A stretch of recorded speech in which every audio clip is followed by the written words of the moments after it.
Hey! Happy Homebrew Wednesdays, everybody. How you doing?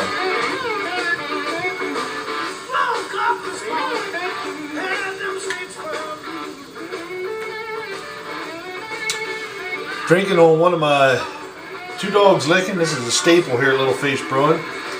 It's beer I've done several times. Nice and clear. Scottish ale. This is a very drinkable beer. Today I'm going to show you a couple things of what I've got going. First off, behind me, got a lot of the same stuff that's been on fermenters for a while now. That's still my Trappist Abbey Ale. This is an oatmeal stout, and then the big fermenter behind me here, I don't know if you can see it. No, you can't. That is my Saison, which is a double. It's a 10-gallon batch. It's actually in a fermenter that looks like this. Now this is a 15-gallon. I know some of you have seen this before. This is a 15-gallon malt syrup container I got from a friend of mine. And what I'm going to do is turn this into a, well, I've already turned one of them into a fermenter, but I got some parts and pieces here to make this into a little bit better of a fermenter. So what I want to eventually do, is have my fermenter sitting on its side like this. That way all the trub and yeast cake will lay in the bottom here, and if I work things out correctly, I'll have a spigot coming out this bottom, and I'll be able to just pour all the liquid out. Trub will stay in the bottom. Shouldn't be too bad to clean out. All 9 yards. So here's what it looks like when it comes in. Most of the time well, all the time, these containers come with this cap on it that's screwed in here in the bottom. Alright, so what I did was I took that cap and I drilled a hole in it.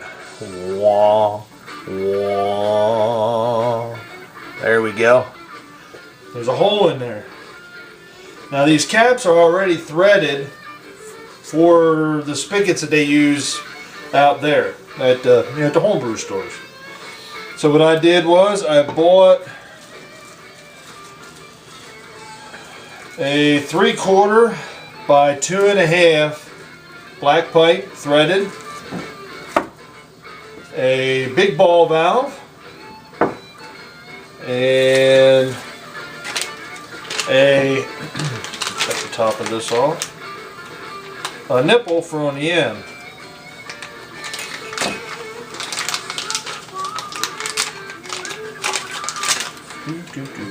So what I want to end up with is something that looks just like that.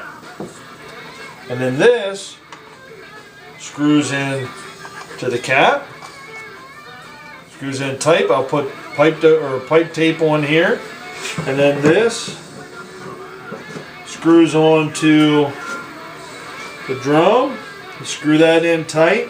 It's got a nipple on the end of it for hose.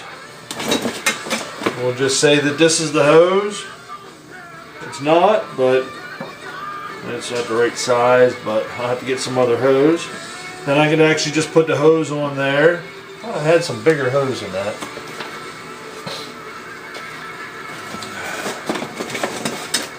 Right here. That's a bigger piece. So this hose right here can, there we go. Screw on right on the end, and boom, into the keg or into the other fermenter, whatever. Now, on the top here, for the airlock, we're going to give this a try. Again, 3/4 inch pipe threaded. I'm hoping this thread's in there. Hot dog, look at that. Thread's right in there. I'll put some tape on that. An elbow with the inside diameter part on that. I'll put in there, nice and tight. I might glue that together. And I went to my local homebrew store, bought a new bung, Mr. Steve's. located in York, Pennsylvania. He also has a store in Lancaster. So that bung, look at that, goes right in there. And a new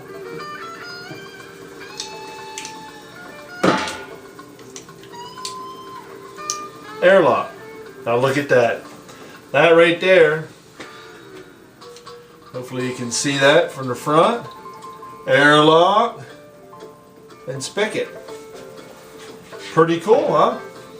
Like I said, if the whole thought process works, the trope and stuff should lay in this bottom part so that when I go to just open this up, like so, everything will run out, the trope will stay in there. I have to clean the jug out, and we're good to go. And these are nice because they got a nice handle here too. So the other thing I'm going to do is build a rack. That way I can lay it in the rack this way, but I want to make it tall enough that, you know, it's high enough that I can put my other fermenter underneath to go from the primary to the secondary. So that's pretty cool. So again, what we'll get is the metal pipe. This is for the other one because I got two of them. Black pipe. Valve. Screw the pipe into the valve. Nipple. Screw the pipe into the nipple. Now all these will have tape on them. And then into the other one, which is sitting back here, so I can't put it together. But that's essentially, that's what that looks like. And then for the airlock part, threaded PVC threaded end with an elbow and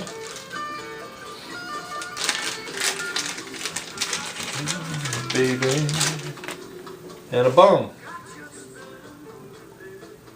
Goes right in there. And then of course another new airlock. So pretty cool. That actually came out pretty good. Real happy about that. Set that off to the side. One of the other things I worked on the last couple days is the hop spider. I think I've seen Emoladius make one of these. But the most recent one, and I've seen somebody else make them before, can't remember, but the most recent one that I've seen made was actually B. Meyer. She had made one. Then I've seen some other people make them all for hers, and the whole 9 yards. I've been wanting to make one of these for years, actually. So we went ahead and made one of a Hob Spider. That's a 5-gallon paint thinner, paint filter bag, strip tied onto a 3.5 inch. What I used was a reducer. I think it goes from 3.5 OD to 3.5 ID. What I wanted was that ledge, so that I could put my strip tie around there to hold it on, and the strip tie would be held on, the bag would be held on by that little ledge. And that's a big enough hole for me to be able to drop my, my hops down into, I would think. I got one of my kegs sitting right here. So that would just sit right in on top of the keg. Let me grab this and let me show you.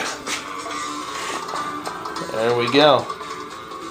So sits right inside there, right nice. Now I didn't do any adjustments or anything to the top of the keg